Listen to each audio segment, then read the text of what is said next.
बातमी बारामतीतून भाजपाच्या गोटातून भाजपाचा या ठिकाणी मेळावा पार पडलेला आहे। प्रदेशाध्यक्ष रवींद्र चव्हाण यांच्या उपस्थितीमध्ये भाजपाचा कार्यकर्ता मेळावा पार पडलेला आहे। बारामती पोटनिवडणूक आहे, या पार्श्वभूमीवर हा मेळावा झालेला आहे। तसंच यावेळेस रवींद्र चव्हाण यांनी उपस्थित कार्यकर्त्यांना संबोधित केलेलं आहे, सूचना दिल्या।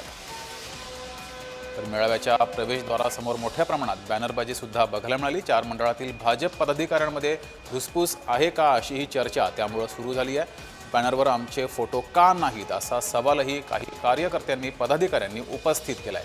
ग्रामीण भागातील पदाधिकाऱ्यांनी हा सवाल उपस्थित केलाय। या मेळाव्याच्या वेळेस प्रवेशद्वारावर मोठ्या प्रमाणात बॅनरबाजी करण्यात आली होती, फलकबाजी करण्यात आली होती आणि यामध्ये फोटो काही पदाधिकाऱ्यांचे नव्हते, त्यामुळे या पदाधिकाऱ्यांनी नाराजी व्यक्त केली आहे। अनेक सवाल हे उपस्थित केलेत। ग्रामीण भागातील हे सर्व पदाधिकारी आहेत आणि त्यांनी सवाल उपस्थित केलेले आहेत, नाराजी व्यक्त केली आहे। बारामतीमध्ये हा मेळावा पार पडला। प्रदेशाध्यक्ष रवींद्र चव्हाण यांच्या उपस्थितीमध्ये हा मेळावा पार पडला। यावेळेस या मेळाव्याच्या वेळेस काही पदाधिकारी नाराज असल्याची माहिती समोर आली आहे। मेळाव्याच्या प्रवेशद्वारावर फलक लावले होते, मात्र या फलकावर काही पदाधिकाऱ्यांचे फोटो नव्हते, त्यामुळे ग्रामीण भागातील पदाधिकारी हे नाराज झाले।